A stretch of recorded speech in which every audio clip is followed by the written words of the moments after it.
Namaste. Welcome to Sangam Talks. And today we are meeting for a very enriching session with Ganesh Raaja ji. So before I introduce and invite Ganesh Raaja ji to deliver his talk, I would like to share a little bit about today's session. So today's talk is based on the book written by Ganesh Raaja ji, titled The Jambū Island. This book chronologically organizes the Rishis, kings, literary evolution, people's lives, and scientific progress based on Sanskrit and Tamil literature. It aims to eliminate myths, interpolations, and exaggerations. It strives to present the story in a logical and captivating narrative with many pictures. So the author of the book, Ganesh Raaja ji, is with us, and to introduce him, he was attracted towards history of India after noticing a defaming article in an Indian magazine. He has spent more than 8 years researching on the subject. He has read vast number of books related to ancient Sanskrit and Tamil literature written by eminent Indian and foreign scholars. He became passionate about reconciling the chronological sequence of events, individuals, literature, and societal evolution, all while ensuring the story was presented in a scientifically accurate and authoritative manner. Over the course of close to 3 years, he dedicated himself in preparing the draft, crafting suitable visuals, and defining the storytelling tempo. He hails from Tamil Nadu. He graduated with an engineering degree in 2003 and has 20 years of experience in the software industry. He lives with his family in Bangalore. Once again, welcome, Ganesh Raaja ji. Thank you so much for joining us. With that, I would invite you to take over the session. Over to you. Yeah, thank you very much for Hariji for the nice introduction. And shall I share my screen and start my talk? Yes, please.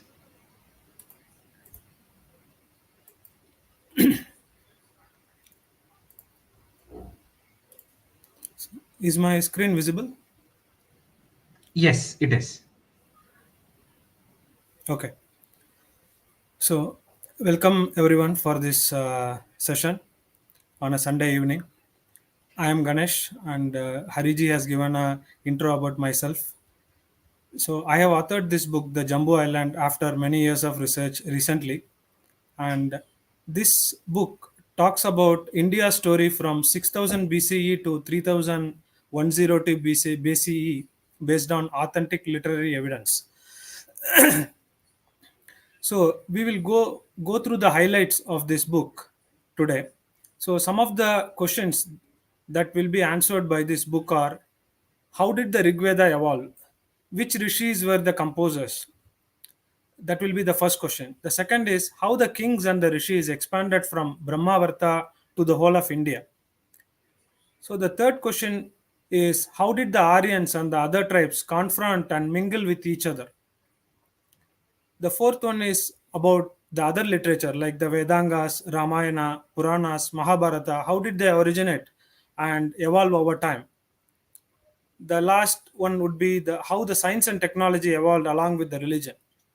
So these are the 5 important questions I would like to address in this session. And before getting into the highlights, I would like to spend some time explaining why I started this journey. Because uh, that should be something which pushes you to some work, right? So why me?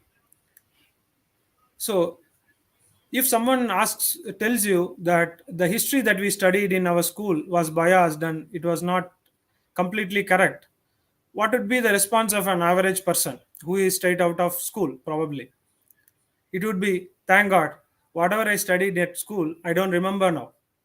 Because we hardly remember a lot after we come out of the school, especially with respect to history.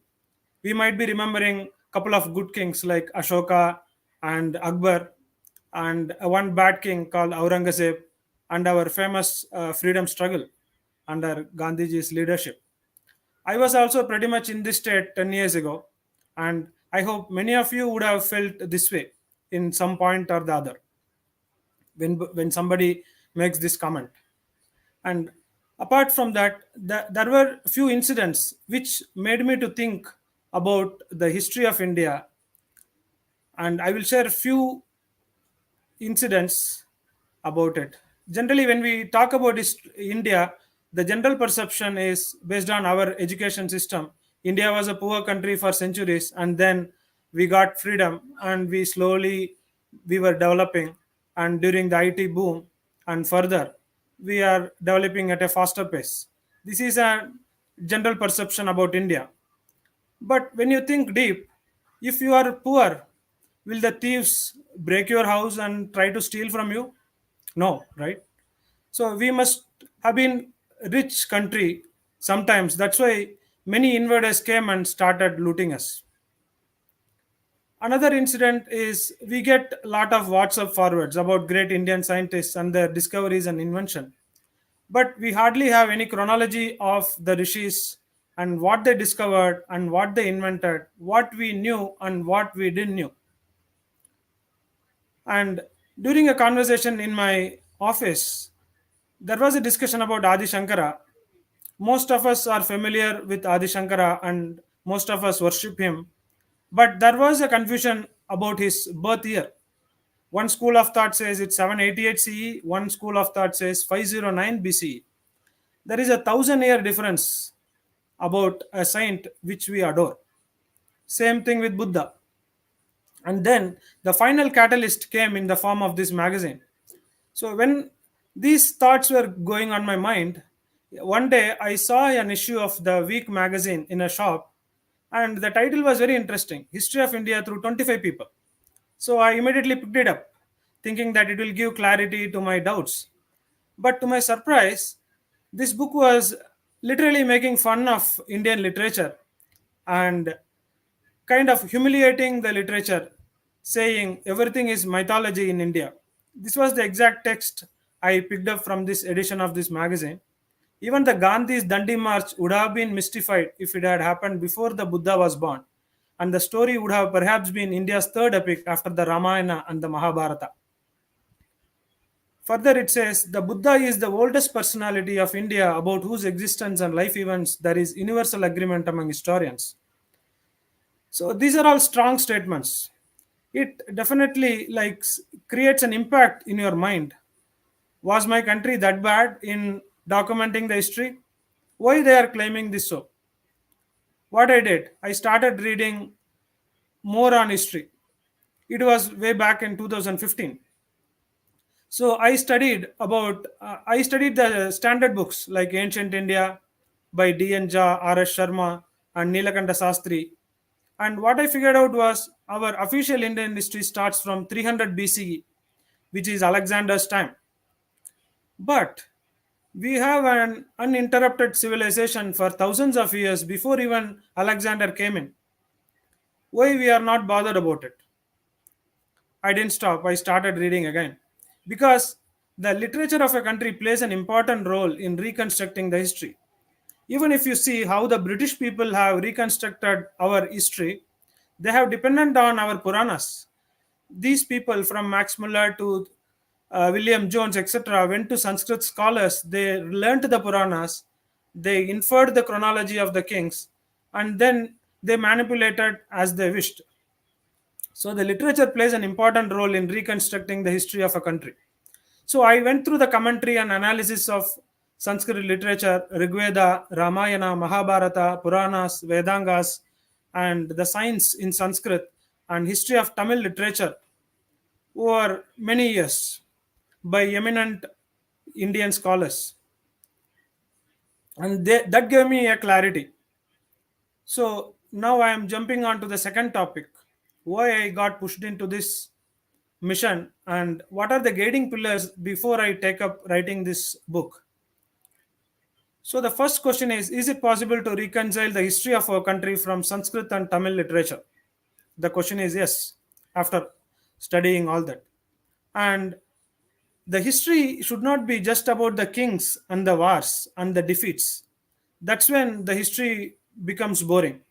Rather, I wanted the history to be a complete compendium of the rishis, the kings, how the literature of the country evolved over time, and the people lives and the scientific progress that have been achieved over time.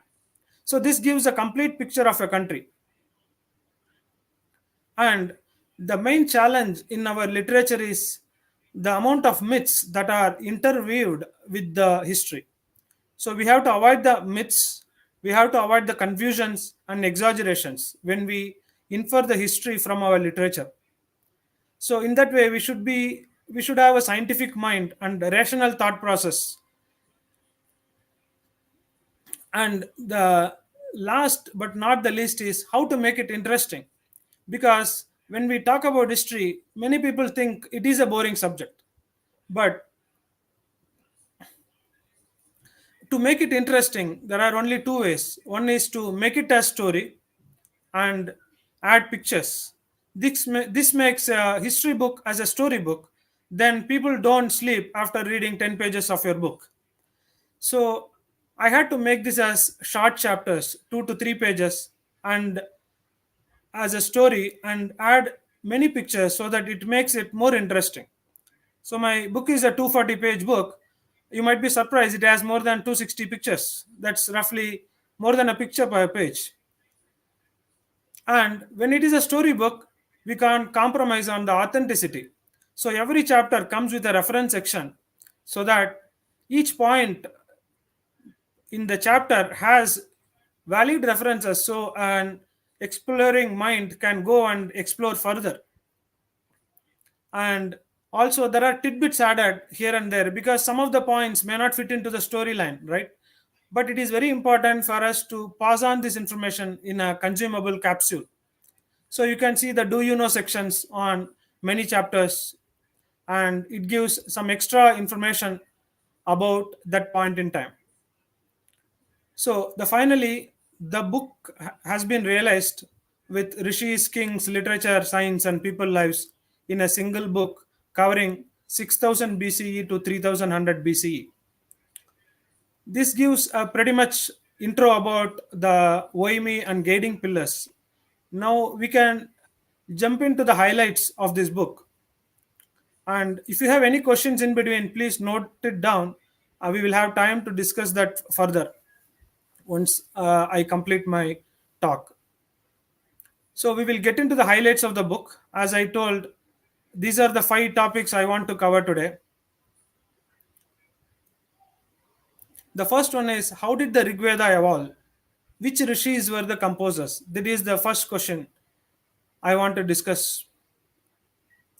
The story of the book actually starts from Manu. The Vaivasvata Manu and his tribe escapes a deluge and goes to the Himalayas, and that's how they escape the deluge. And the intellectual group of the tribe is called Rishis. They start exploring the world. They invent herbal medicines from the Himalayas. They make a juice out of Soma, and the Soma worships gain space. And they invent fire worship. Everything happens in the Himalayas, and they start coming down from the Himalayas towards the plain. They want to settle down in a plain so that they can lead their life more peacefully. So they come down from Himalayas, they reach the doab of Saraswati and Drishatwadi river.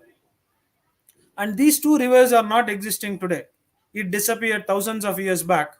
But this was a fertile region when Manu and his tribe reached the region. And you can see the existing Sindhu river, Ganga, and Yamuna over here.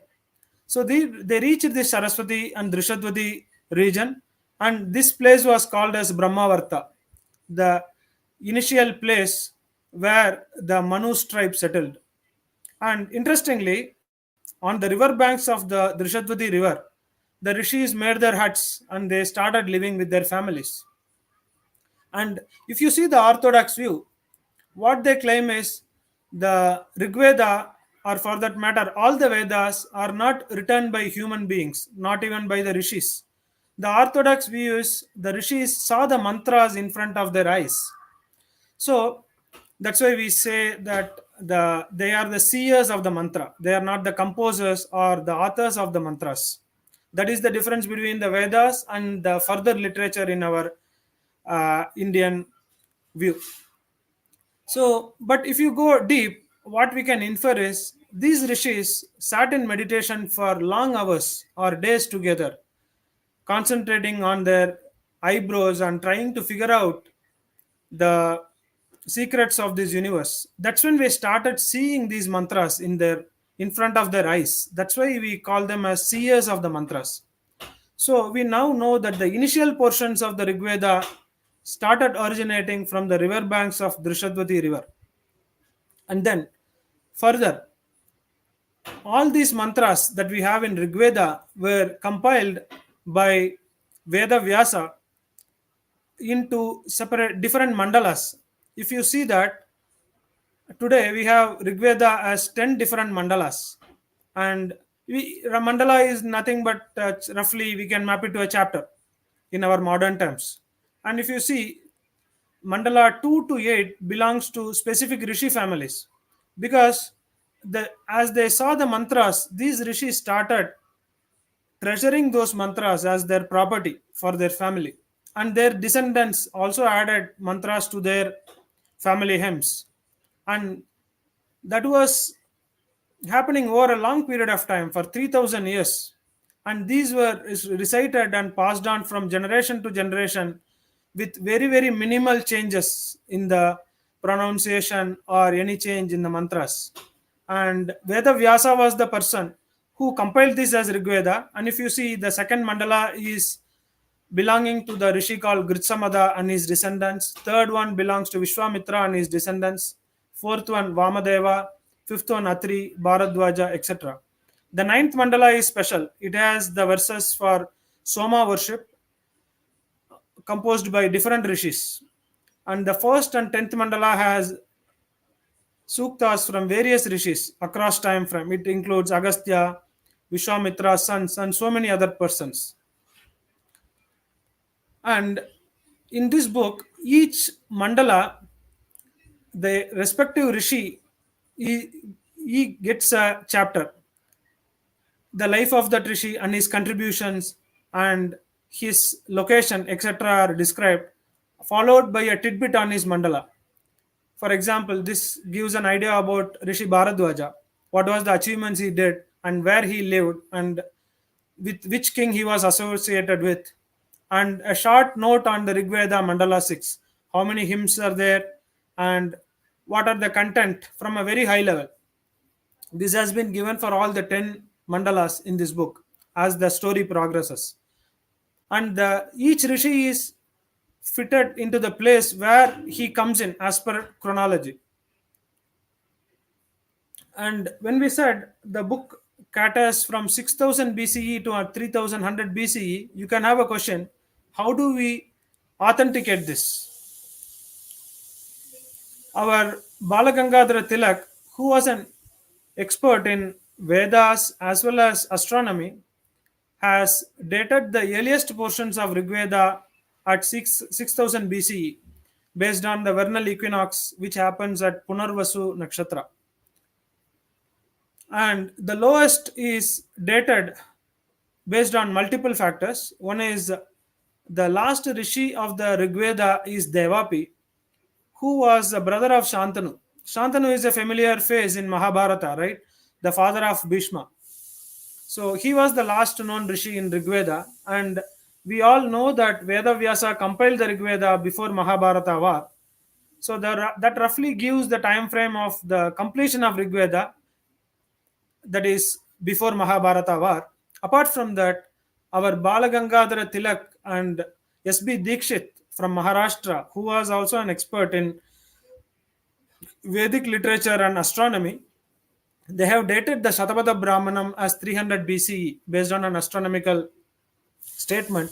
And Shatapada Brahmana happened just after Mahabharata as per our literature and authentic content of the Shatapada Brahmana. So based on this, we define the uppermost boundary and the lowermost boundary of the Rigveda, and other events which are before Mahabharata war can't be dated, but it can be fitted into this huge time frame of 3000 years. So now we move on to the second question of expansion. How did the kings and the rishis expand from Brahmavarta to the whole of India? if you see the initial times, we talked about this Brahmavarta, and the expansion happened from here. The Rishi Bhrigu and Kashyapa first went out of Brahmavarta. Many people might be aware Kashmir is derived from Rishi Kashyapa and Bhrigu, and the Bharuch, the town of Bharuch in Gujarat, was known as Bhrigu Kach, referring to Bhrigu Rishi. And from then onwards, the descendants of Manu expanded across the North India. They settled in the Ganga, Yamuna, Doab, Sindhu region. This region was called as Sapta Sindhu. The famous kings like Ikshvaku, Mandatru, Pururavas, Yayati, they led this expansion across India. And from Sapta Sindhu, the expansion happened over a wide region called Aryavarta. Here we see many famous kings like Marutha and Shashabindu and many other kings. And the point to note here is there were conflicts between Aryan clans as well as the with other tribes in the country. And the book also covers the southern India. There was two rivers called Pahuruli and Kumari river in the southern India, and people lived in these regions, and there were many kings, small kings occupying this region, and one of the popular kings were Pandya kings. And there was a uh, first Sangam also was existing in that region, and there was a language which is called as Tamil, and there was a deluge in southern India. That's when the people fled from the southernmost part to further north, and they settled in a place called Kavadapuram. The Pandya king established his kingdom in a place called Kavadapuram, and these two rivers were swallowed by the sea during the deluge. And after this deluge, we see the Rishi Agastya travels to the south, and literally he was the first integrator of our country from North India to the South India. So the popular Ilvala and Vatapi story happens here, based on Mahishmati, and then he comes to Talakaveri. He makes the Kaveri to flow towards the plains of Tamil Nadu and Karnataka. He comes to Podigai Hills. He learns the local language, that is Tamil, and he writes the first grammar book for the language. And he visits the Pandya king, and many things happen after that. And he is revered across India. He has contributed to the Rigveda as a rishi. His wife has also contributed to the Rigveda in the first mandala, and he is revered in South India also as uh, Siddha's foremost exponent, and he spread the agriculture knowledge, medicinal knowledge, and the grammar knowledge. And then comes the story of Shakuntala and Bharata, and the country gets a name because of his valor and the devotion towards his Vedic sacrifices, etc. And then we see the story of Ravana. So when you see the Ramayana or Mahabharata from the mythological prism, you have a different view of things. But when you see from historical eyes, Ravana goes from Sri Lanka to India. He wants to conquer more places. He gets defeated at the hands of Wali in Kishkinda, which is current day Hampi. But then after the defeat, he goes further, and he was able to capture this Janasthana. And he appoints his cousin brothers Khara and Dushana here. And then he further goes towards north. Here, there is a place called Malada and Karusha. It is basically near the Ayodhya city. And he helps the Tataka and her sons to establish their rule over there. And there is a connectivity if you see. And then we know the popular travelogue of Rama from Ayodhya to Chitrakuta, Panchavati, Rishyamukha, and Sri Lanka. On this way, he killed so many Rakshasas in the forest. And this actually defines the Yuga 3 in our general Puranic chronology. Then, when you see the crux of the Mahabharata, we see Jarasandha as a very ferocious and powerful king who captured so many regions in the country, and so many countries were under his control. Like whatever you see in that yellow boxes, Chedi, Vidarbha, Kosala, Kasi, with Vaideha, Gandhara, all these countries were under his rule, directly or indirectly. Kurukshetra and Mathura were not under his control. Because of his enmity, he attacked Mathura multiple times, and Krishna and Yadus had to leave Mathura and take refuge in Dwaraka. Right? We know all those things. When we see this from historical eyes, he was a cruel king doing a lot of atrocities, and Krishna was a very clever politician. He devised a clever strategy to eliminate Jarasandha and free so many principalities from his cruel rule. Not only that, Krishna went further. He married 8 princesses across the country. You see that Avanti, Vidarbha, Kosala, Kekaya, Madra, etc. That's how he expanded his influence across the country. And he's traveled further northeast because he wanted to control the atrocities of Naraka. When you see these things from a historical glasses, you realize it's not really a mythological story. It is a real story of power struggle and uh, struggle to establish dharma and the conflict of the powers. Then we will move on to the third questions. As they expanded across, how did the Aryans and the other tribe mingles? This is a very important question. This gets interrupted and misinterpreted in many discourses even today. It is very important that we understand what has happened. Obviously, the Aryans, as we call it, had to meet many different tribes across India. The one important thing that we have to understand is there were innumerable tribes in India during those times, and each tribe had different levels of civilization. For example, these Apsaras, they were a tribe in Himalayas. They were very beautiful.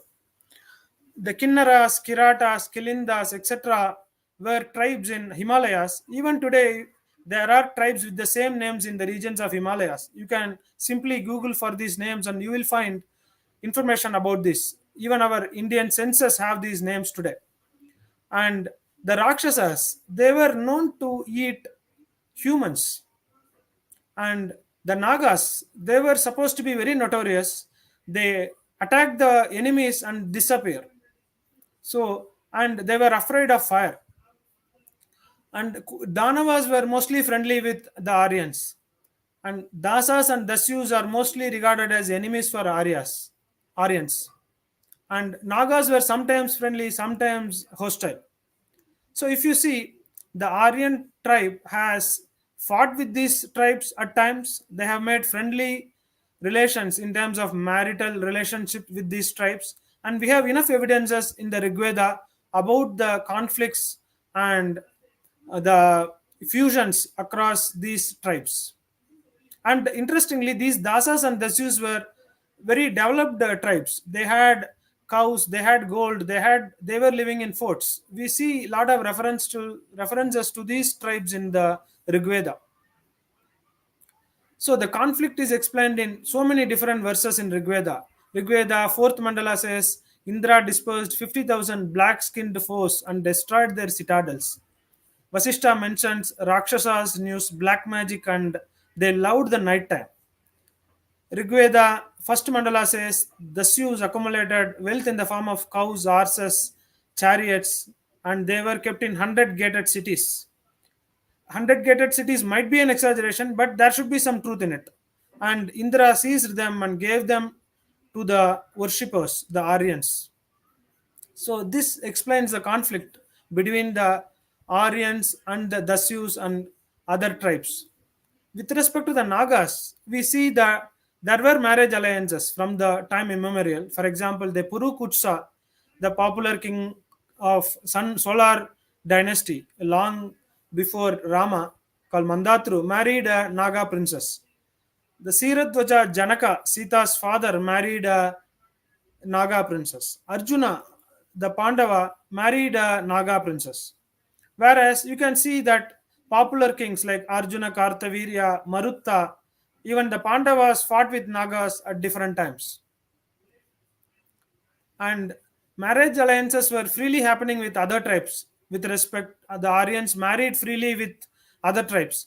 The Rishi Kashyapa married two non-Aryan girl in the beginning. Then you can see whole lot of kings across time frame, from starting from Kashyapa till Aniruddha, the grandson of Krishna. Pururavas, Ayu, Yayati, Vishwamitra's sons, Dirghatamas, Vishravas, Bhima, etc. They have extended marriage alliances and they have mingled with the tribes. So, what happened with respect to this fusion? If you see, the traditional god of Aryans were Varuna and Agni, and slowly the Indra worship also took traction as the time progressed. Indra was considered as the war god. As they mingled with other tribes, they started exchanging their beliefs. The snake worship was adopted in the Vedic religion. And the next important thing is the Pallus worship. Especially the Dasas worshipped the Pallus, which represents the male organ. And this became the most popular worship of Hindus today as Lord Shiva. The Rudra worship and the Pushan worship got merged as a single deity in a very later time. But the Pallus worship was Dasa's tribes inherited belief. And there was a tribe called Kikatas. They were worshipping the Ashwatha tree that was borrowed into the Vedic religion. Similarly, the fire worship, which was a major thing for the Vedic religion, was exchanged with the other tribes. So, so there are proofs for that. The Vasishta in his hymns mentions about the Shishna Deva, the Pallu god, etc. Bharadwaja talks about the Pushan worship, etc. So this kind of ends the third question about the fusion of Aryans with other tribes. The next is about the literature, how the literature ever has evolved over time. So the Akyanas, which were meant to keep track of the genealogies, became a single Purana at the end of Mahabharata.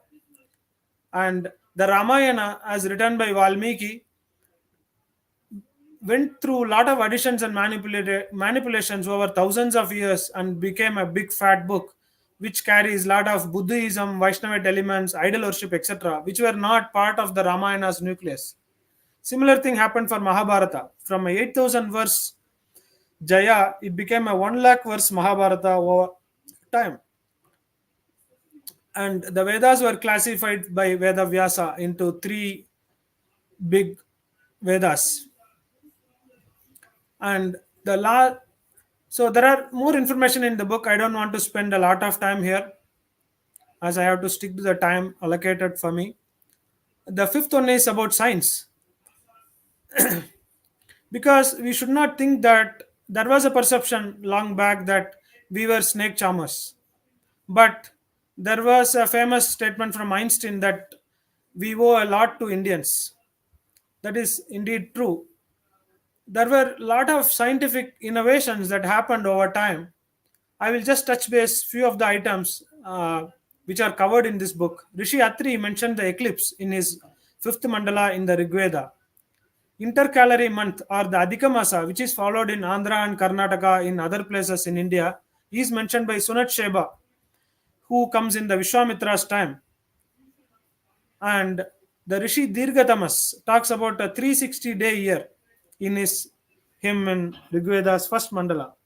That definitely mentions a great level of development with respect to the astronomy in very ancient time. And the Vedangas, which talks about the phonetics, metrics, grammar, dictionary, and astronomy, are nothing but science. And importantly, the cotton cultivation, thread making, and making a cloth was invented by Rishi Gritsamada, who is the author of the second mandala of the Rigveda. These are mentioned in the Rigveda. And the authenticity if the Rigveda is 100% because it has been carried forward for thousands of years with very, very minimal manipulation and distortion compared to other literature. And Rishi Bharadwaja was an expert in herbal medicine, economy, politics, and grammar. And the lunar months were followed, intercalary months were established, the phenomenon of moon becoming full near the star was found, and the 12 months were followed, which is different from what we follow today, like Madhu, Madhava, etc. were in work. And the few things were not present in that time frame what were in 3000 BC, like so solar months, the complete constellation of 27 stars. Those things were not completely discovered, but they had idea of most of the stars. The number system was well established, geometry was also established, the science traveled along with religion, because to perform these sacrifices the astronomy played a very important role, making the altars, number system, and geometry played a very important role. The fields of metallurgy, pottery, sea voyages, agriculture, so many other secular science fields also grew over time. So we have covered these three topics, which are like the guiding principles of the book and the highlight of the book. And there are so many mythologies and in our literature. I just wanted to touch base two important myths versus reality, so that it has the, I mean, I feel those are the two most important myth versus reality. So we read from this literature that Aryans split, and so one important thing I wanted to emphasize is as the expansion happened across India, it's not that Aryans fought with other tribes. Aryans fought among themselves. They fought among themselves. They fought with other tribes. Even the other tribes fought among themselves, because there are references where Gandharvas and Nāgās fought with each other, and Aryans helped Nāgās to fight the Gandharvas. It is a typical power struggle that you can see any point in time in any history of a country. The same thing happened over time and again. In this example, what I want to show is Aryan clan fought among themselves, and one group of Aryans were defeated, and they left this area of Aryavarta. They left westwards towards this place. They reached Iran, and they named this country as Iran. Many of us may not be aware this Iran name is derived from the root word Aryan, and some people reached even Mitanni. This is in the current day Syria. And what we find is after these people go and settle there, a new religion evolves from there, that is called as Zoroastrianism, founded by their Guru Zoroaster. That happens after hundreds of centuries. But the people inherit the Vedic traditions, and they have carried this to Iran and Mitanni. So the oldest inscription in the Syria region in Mitanni, which have been found out recently, holds the language of the Rigveda, that is Chandas, because this is a different language than the classical Sanskrit. And the Mitanni kings kept the names as Rigvedic gods. And we must be very much familiar. During the Muslim persecution of 7th and 10th centuries, many Zoroastrians fled Iran and took refuge in India and other countries. They are called as Parsis today. And in the 18th and 19th century, second wave of people came. They are called as Iranis. Now they are part of India today, and they follow the Zoroastrianism. You can see many people with the surname as Irani, etc. even today. So they are the part of the Zoroastrian people which went long back from the Aryan clan. And today, if you compare, go deep, many things are similar, which will be very surprising for us. Upanayana, fire worship, the god names, so many things are similar between Zoroastrians and Hindus. And there are notable differences also, like the god. They consider Asura as a god, but Deva as an enemy, because they fought with the Aryans and went away. They consider Yama as a ruler of paradise. They consider Angiras Rishi as an evil. And so many differences are also there. If you go deep into this, what we figure out is whatever mythology we read about Asuras and Devas, they did a Samudra Manthan, churning of the ocean, and Asuras were defeated and Devas won. This is nothing but the typical fight between the Aryan clan, and one clan left India and went to westward. That's how you see the traces of Aryans in west. And the Aryan migration theory, what was evolved from the British and others, was in those lines. They thought these traces were from here to India, but it happened the other way. By this, we can easily prove the reality and the literature go hand in hand. And the second mythology I just wanted to touch base is the Haihaya versus Bhargava's fight. In some time in history before Ramayana, Haihaya was a big powerhouse, and they came in lunar dynasty. They controlled the vast regions of India. They had a feud with Bhargava Rishis. The Bhargava Rishis fled from Gujarat to Kanyakubja kingdom, and the atrocities were happening. And one of the incidents, the Arjuna Kartavirya, the king of the Haihayas, insulted Jamadagni, a great rishi, who happened to be the father of Parashurama. And he was an angry rishi. Parashurama went and killed Arjuna Kartavirya. And the episode stops there. He went on expiating his sins and went to the Kerala region, etc. But the atrocities of Haihayas continued further. And the king called Sagara in the Solar clan came in, and he had a long fight with the Haihayas. He completely defeated them.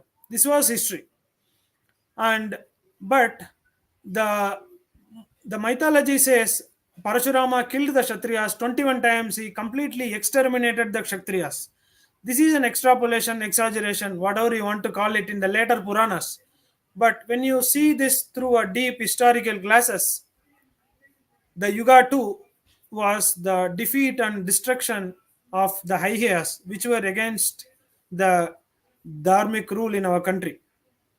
Apart from that, there are so many other myths: Pururavas and Urvashi flying, Trishanku Surga, Vishwamitra Vasishta feud, Agastya eating Vatapi as a mango, 10-headed Ravana, Yugas, so many things. We can list out hundreds of myths in our literature, but probably they were added so that these stories can reach the common man. But we can still infer the history out of this. And this pretty much completes the presentation of the book. I would like to take few more minutes to just cover few additional information. Apart from this book, I have kept few additional material. One is the sample chapters and appendices and some transliteration for proper pronunciation of the names of the kings and typical Sanskrit names as an free download in my website. So whoever is interested further can download this and take a look and see whether it is really worthwhile to spend time and money on this book. So the next is the references. What are the major books I have referred? This is very important because the whatever I claim as a history should be backed by authentic source, and the author should be a reputed and eminent person who has done a complete investigation of the subject concerned. So for the history of Sanskrit literature, I have depended on the C.V. Vaidya, a great author on history of Sanskrit literature, and Varadachariji, and the Vedic Age by Bharatiya Vidya Bhavan, which has the similar chronology based on the Puranas. And on the Vedas, there is a great book on the seers of the Rigveda by Rahurkar, and the Vedas book by Chandrasekhara Saraswati Swamiji, and the Grotra and Pravara system. And there are excellent books on scientific analysis of the Ramayana and Mahabharata by C.V. Vaidyaji. It gives a lot of information about the possible nucleus of those epics and what would have been added by others over a period of thousands and thousands of years. And a very excellent book on the Puranas. This gentleman reconciles 18 different Puranas. He discusses researches on the errors and distortions, discrepancies across Puranas, and he builds a nice chronology of solar and lunar kings and even the Rishis. Very excellent book if someone is interested to explore the Puranic reconstruction of our history. And with respect to the science, I have referred to Bharatiya Jyotisha Shastra by Shankara Balakrishna Dikshit, a popular Marathi writer who dwelled deep into our Vedic Vedic literature and inferred a lot of astronomical things from there, and Science in Sanskrit by Samskrita Bharati, and Glorious Scientific Tradition by Suresh Soni and BB Lal, with respect to the archaeology and our history. And I have also referred to bunch of Tamil books on Tolkapiyam, Tamil Ilakkiya Varalaru, by Varadarajan and Raghav Iyengar. Before I before I conclude this, I would like to take a moment to quote from Rama: "The Janani Janma Bhumischa Surgatapi Gariyasi, mother and motherland are even superior to heaven." And the next quote by Swami Vivekananda: "The debt which the world owes to our motherland is immense. Every country and every race in this world owes so much as to the patient Hindu and the mild Hindu." So I think the first thing, if you want to contribute to a country, the first step is we have to at least know about our country, and we have to pass this knowledge to our next generation. And this is one way of contributing back to our country. Thank you very much.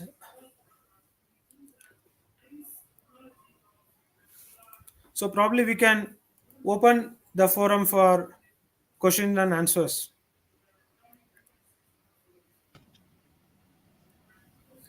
Thank you so much, Ganesh ji. This Yeah. was a very informative and enriching talk. Okay. A lot of new perspectives that were shared, and I personally felt that looking at the literature of, for example, the Ramayana, Mahabharata, and Puranas with a certain historical lens was something of a new layer that I got introduced to, and a lot of new Okay. perspectives through that.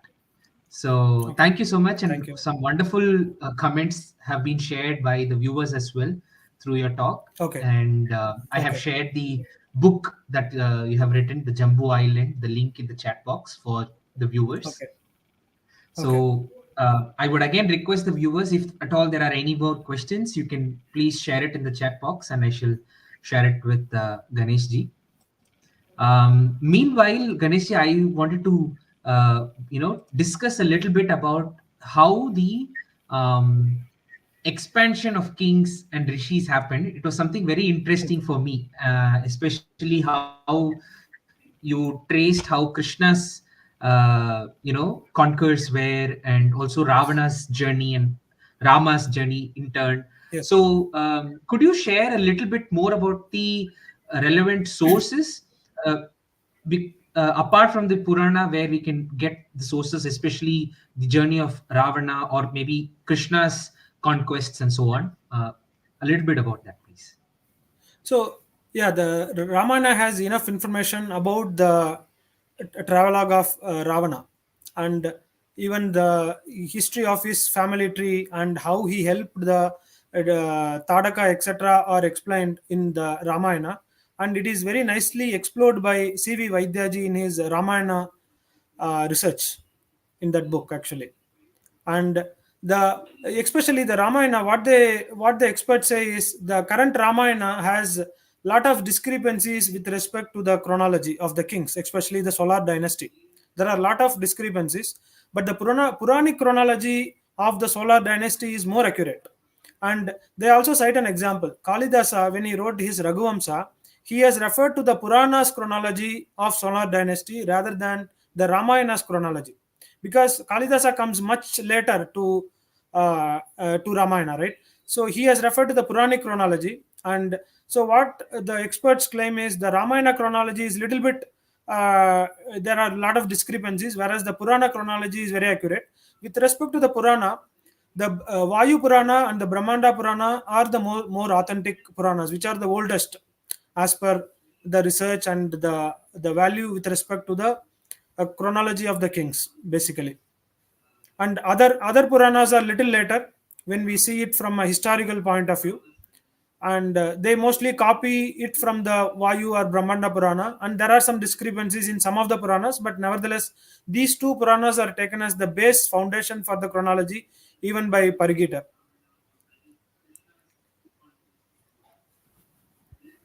Right. And with respect to That's the Krishna, one interesting thing hmm. to highlight is the actual Mahabharata, Krishna is introduced only during the Swayamvara of Draupadi, not before that. Correct. And actually, an appendix called Harivamsha, which is part of the Mahabharata, introduces Krishna's childhood, all the Hmm. mythological stories of he is killing the Rakshasas and killing the Kamsa. All those things are part of Harivamsha. The Hmm. Mahabharata, he gets introduced during the Swayamvara of Draupadi. But nevertheless, irrespective of the mythology, it has a lot of historical value, and we have to infer the historical value out of this literature when we build a serious history for our country. Hmm.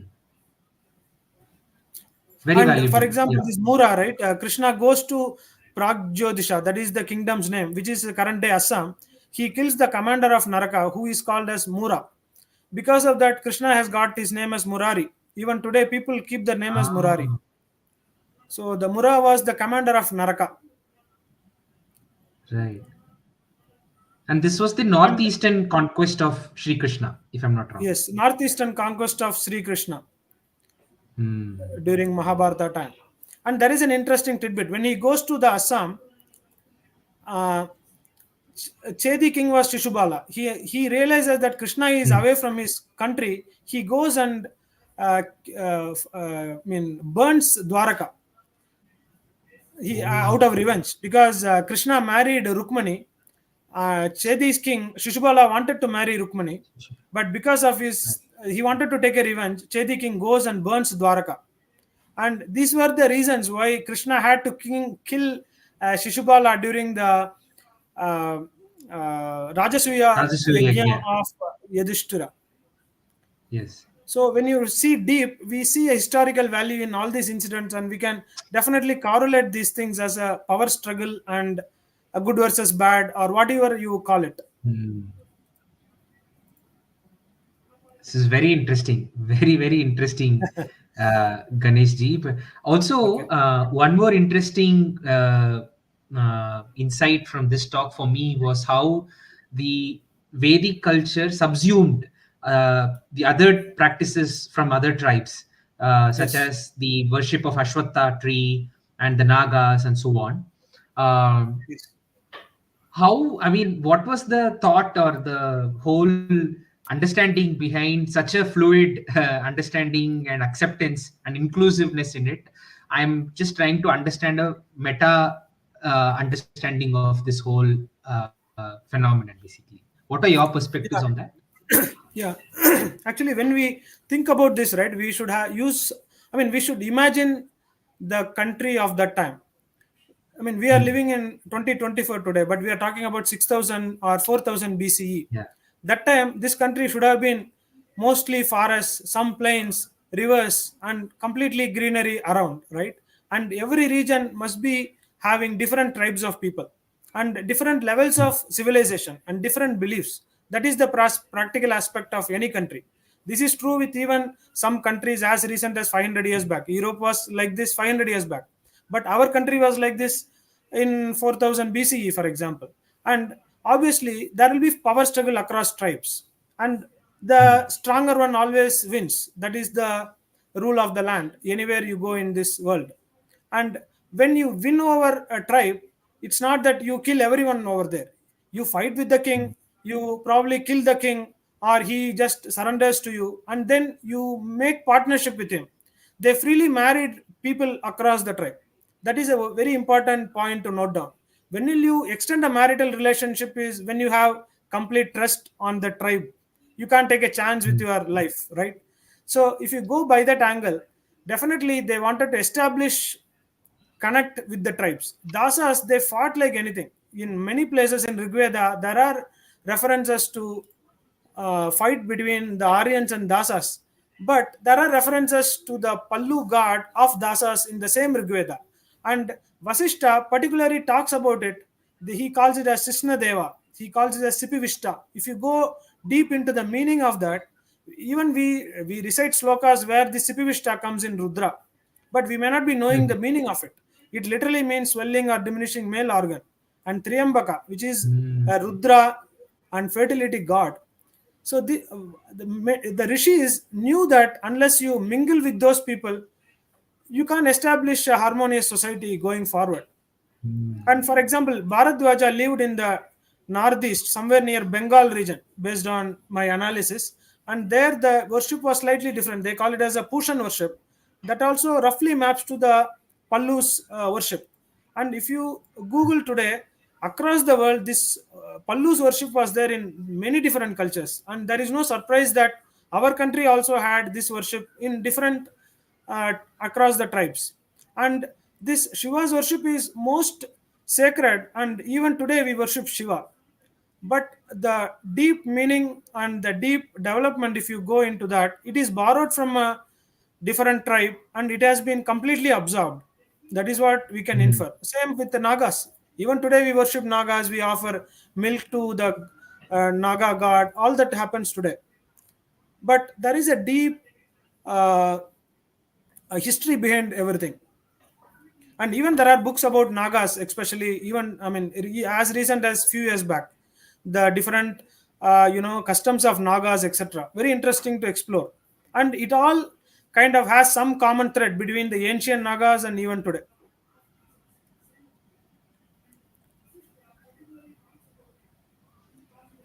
Right. That's. Thank you so much, Ganesh ji, for expanding on this. Okay, Mm, Also, one final question to wrap yeah, up this conversation. I think we can go on and on. The topic is such vast and very interesting. I would okay, love to have a deeper dive into this maybe sometime in the future. But sure, before we end, you had mentioned how a lot of the stories are far exaggerations of yes, probably what could have been the truth. What do yes. you think is the reason that the exaggeration was later added to the later literatures, um, and what purpose does it serve according to you? If you could add your perspectives for that, yeah. Yeah. So if you see this right historically, there was a class of people called Sutas, and their Mm, main focus was to keep track of the genealogies of kings, rishis, and their achievements. They composed verses which will talk about the genealogy of, for example, solar kings from Manu, Ikshvaku, the chronology, their achievements, etc. That is one way of keeping track of history over hundreds of years. There is no other better way than composing verses and keeping track of them. So that was called as Akyanas or Upakyanas in the initial days. mm, And slowly to these Akyanas, lot of stories also got added, like uh, other things like mythological stuff, etc. At the end of the Mahabharata war, the floating Akyanas were compiled by Vedavyasa and he made it as a single Purana. He mm, actually gives it to his disciple called Roma Harshana as a single Purana. After that, we have to think practically here. We are talking about a time frame of 3000 BCE when there was a single Purana, which was mm, having the king's chronology and Rishi's chronology to some extent. And thousands of years passed, and it's not mm, one tribe or two tribe attacked this country. So many tribes, call it as Shakas, Hunas, so many tribes before even the Islam invasion came in. Our country was under continuous attack from different places. So to keep track of this and to make this available for the common man, we had to make it entertaining. If I mm. take a documentary film and release it today, hardly 10 people will watch today, right? But I make it Yes. as a story and I make Rajnikant to act in it, 1,000 people will go and watch. That is the typical thing our acharyas have adopted, to add mythological elements, add imagination, add interesting info, but teach them to masses, teach them the dharma. They wanted to teach dharma more than the history. History is embedded in dharma. Even today in our Hindu homes, the grandmother teaches Rama and Mahabharata to their grandchild. One aspect is the history of the country, second aspect is the dharma that you have to uphold in your long life that is going to follow. So these mythological stories played two pivotal role in my opinion. One is carry forward the history, in a repackaged way, plus insist the dharma so that the people and the country goes in the right direction. That's how I interpret it after all this research. I think there is no better way than that note to conclude such a eye-opening talk. To be honest, so dharma. So to open us to the truth and the path of dharma, the whole reason for bringing up the stories and making it relatable for the common man. Okay. And thank you so much for adding that layer of historical lens to us tonight in this talk, Ganeshji. Okay. It was Okay. very, very invaluable what you have done for us tonight. So I hope to have you very soon in the future for yet another talk where we can Sure. do more deeper study of maybe some aspects Yes. from the book. And I hope and I appeal to all the viewers to purchase the book. I will first do that myself as well and read it and benefit from it. Thank you so much once again, Kaneshji. Okay. Thank you very much, Hariji, and Sangam Talks for providing me an opportunity. Sangam Talks is doing an excellent work as a service to the country by hosting Indic thoughts and helping to spread this across people. I am a fan of Sangam Talks, and on a day I was not believing that I will be the host delivering this lecture. Okay. It was Thank you a very much. pleasure for us. It was a Thank you, privilege everyone. for us. Thank you, everyone. Thank you, Ganeshji. And requesting all the viewers who were with us today, if you really enjoyed this talk, do hit the like button and also subscribe to our channel to get more updates for future talks. Thank you so much once again. Namaste.